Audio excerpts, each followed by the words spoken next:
touch me, don't be sweet. Love me, please retweet. Let me be the girl under you that makes you cry. Selamat datang di Miss Mojo Indonesia, dan hari ini kita akan menghitung mundur momen-momen terbesar ketika Lady Gaga mencetak sejarah.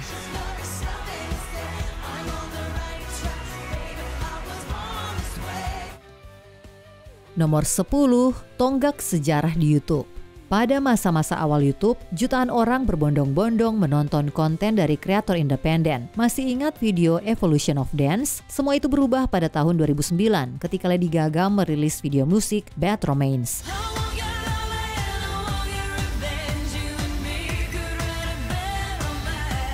Ia bukan hanya merupakan artis pertama yang menembus 1 miliar penonton, Gaga juga mengubah cara orang menggunakan platform ini. Setelah pencapaian bersejarah itu, video musik mulai mendominasi daftar tontonan terbanyak di YouTube.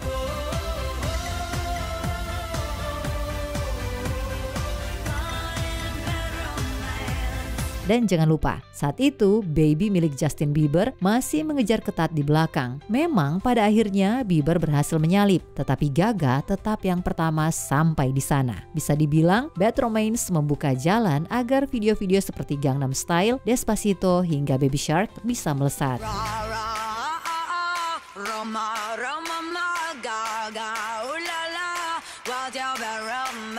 Nomor 9, The Monster Ball. Masih di tahun 2009, sang Mother Monster memulai tur dunia keduanya, The Monster Ball, yang ia sebut sebagai opera elektropop pertama.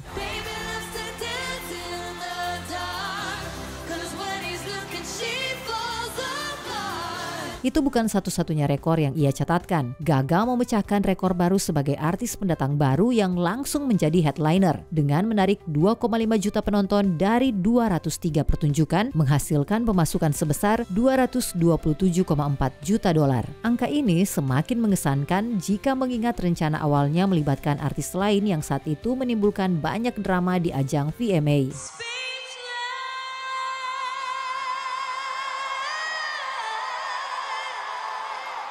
Setelah rencana itu gagal, Gaga harus buru-buru membuat konsep baru dan ia langsung berpikir besar, menyamakannya dengan sebuah musikal penuh. Bisa dibilang The Monster Ball menetapkan standar artistik yang kini selalu kita harapkan darinya.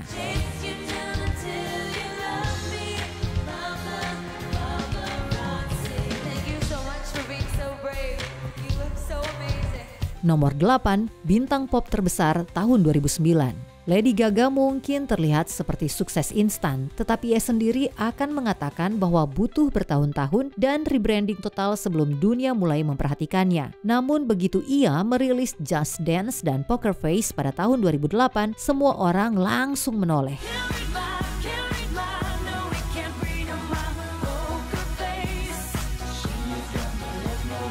Album perdananya bertahan di 20 besar Billboard 200 selama 39 minggu berturut-turut, sementara singlenya ada di mana-mana. Gaga juga menunjukkan kelasnya yang berbeda lewat penampilan panggungnya.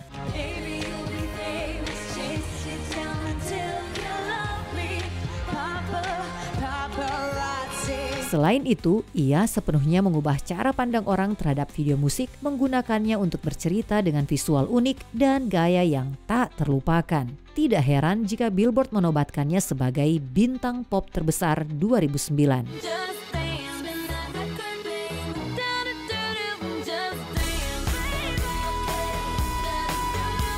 Nomor 7, menjadi solo female headliner pertama di Coachella setelah 1 dekade. Tahun 2017, Lady Gaga mencetak sejarah sebagai artis perempuan pertama yang tampil sebagai solo headliner di Coachella, sebuah gelar yang terakhir kali dipegang Bjork pada tahun 2007.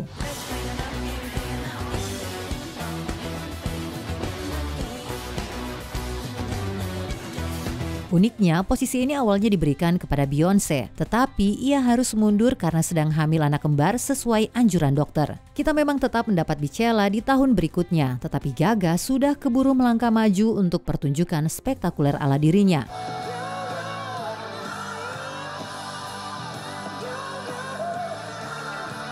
Ia menyajikan perpaduan lagu klasik dan karya terbaru dari album Joanne dengan setiap momen dikemas dalam visual yang memukau. Namun momen yang benar-benar membuat penggemar histeris adalah ketika ia secara mengejutkan membawakan lagu barunya The Cure.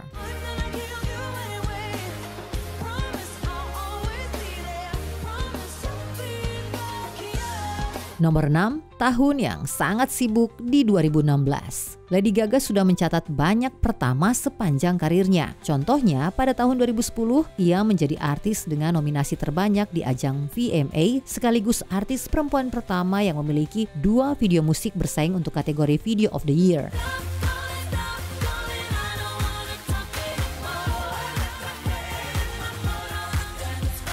Lompat ke tahun 2016, Gaga kembali menghadirkan momen tak terlupakan.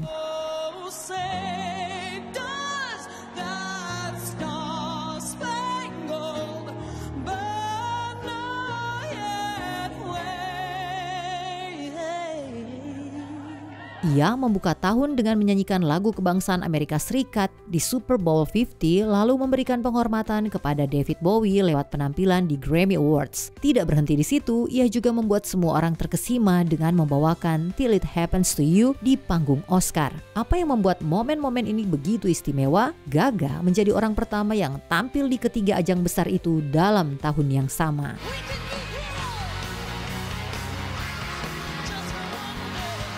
Nomor 5, meluncurkan Born This Way Foundation. Diluncurkan pada tahun 2012 oleh Lady Gaga dan ibunya Cynthia Germanada, yayasan ini berfokus pada pemberdayaan anak muda serta mempromosikan kesehatan mental. We decided our mission was to build a kinder and braver world, and that we were going to do research as well as look for resources that were going to help facilitate that dream. Gaga pernah terbuka soal pengalamannya menghadapi perlakuan buruk, kecemasan, dan depresi dalam dokumenternya Inside the Outside yang kemudian menginspirasi misinya untuk menciptakan lingkungan aman dan penuh penerimaan bagi generasi muda. Hal yang membedakan yayasan ini adalah komitmennya pada aksi nyata. Alih-alih hanya menyoroti masalah, yayasan ini menyediakan alat untuk membangun rasa percaya diri dan cinta diri. We want to make sure that young people feel seen, that they feel supported, and that they know where to go to get support. We want to make sure that young people not only survive their lives, but that they're able to thrive. Selain itu, yayasan ini juga menciptakan ruang di mana semua orang, apapun latar belakangnya atau identitasnya, bisa merasa dihargai hanya dengan menjadi diri sendiri. Ini adalah kekuatan perubahan yang berani dan sangat dibutuhkan di dunia saat ini. You matter and you are loved, and there is a community of support that exists that needs you. That's kindness. That's how kindness heals things. And to me, kindness heals all things. Nomor 4, menolak memberi apa yang diinginkan para hater. Pada awal 2010-an, rumor beredar bahwa Lady Gaga adalah intersex setelah beredarnya foto-foto terdistorsi dari gaun daging terkenalnya. Namun alih-alih menanggapi gosip itu secara langsung, Gaga sering menjawab dengan nada ringan. Maybe I do.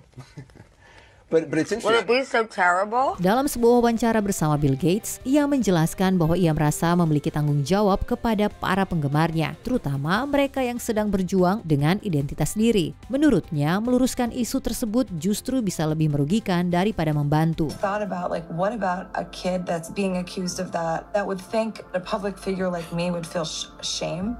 It's like sometimes, I guess what I'm saying is I've been in situations where fixing a rumor was not in the best interest of, I thought of the well-being of other people. Sebaliknya, ia memanfaatkan momen itu untuk mengingatkan semua orang seperti dalam lagu Anthem 2011-nya Born This Way untuk mencintai diri mereka sendiri dan merasa berdaya dengan kulit yang mereka miliki apapun keadaannya. Bisa kita putar ulang pesan itu dan buat lebih keras untuk semua orang di belakang.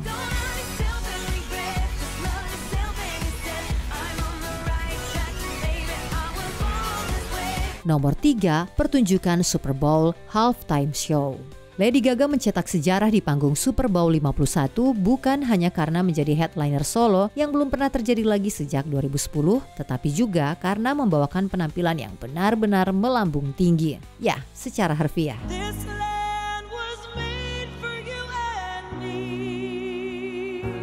Rupanya ide agar Gaga membuka pertunjukan dari atas stadion berasal dari adiknya dan ia langsung mengeksekusinya. 300 drone yang membentuk cahaya di langit belakangnya juga menjadi yang pertama dalam sejarah siaran televisi.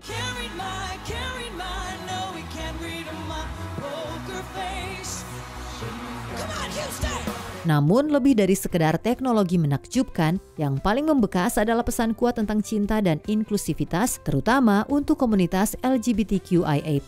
Pertunjukan ini menjadi perayaan musik, seni, dan cinta, dan dunia pun memperhatikannya, menjadikannya pertunjukan halftime terpopuler keempat pada saat itu.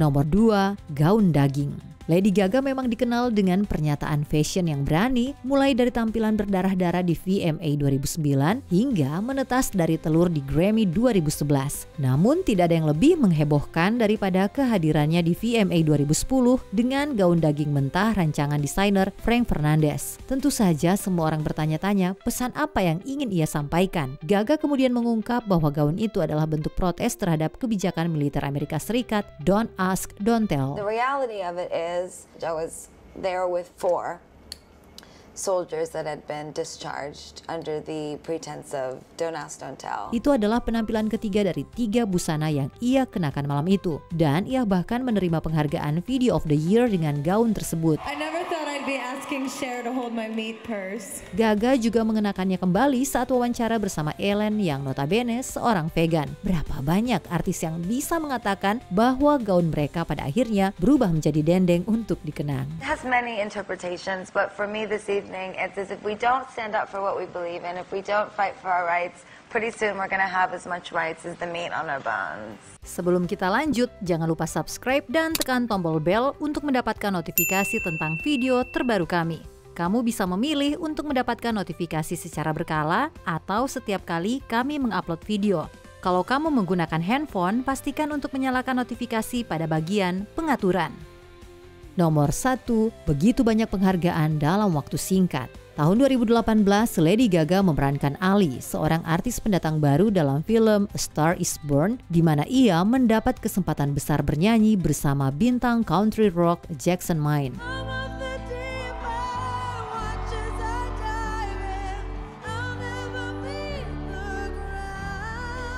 Bagi banyak orang, rasanya seolah Gaga benar-benar menyanyikan pengalaman perjuangan Ali di dunia hiburan. Lagu itu menjadi hit besar sekaligus salah satu lagu paling populer tahun itu.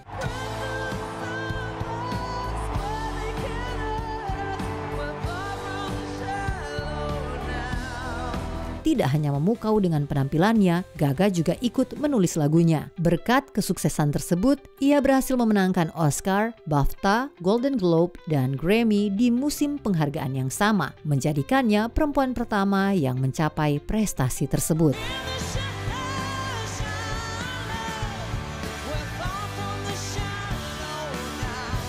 Momen sejarah Lady Gaga yang mana menurut kamu paling mengesankan? Tulis pendapatmu di kolom komentar.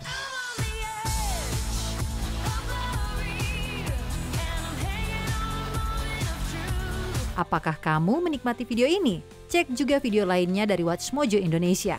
Pastikan kamu sudah subscribe dan tekan tombol bel untuk mendapatkan notifikasi tentang video terbaru kami.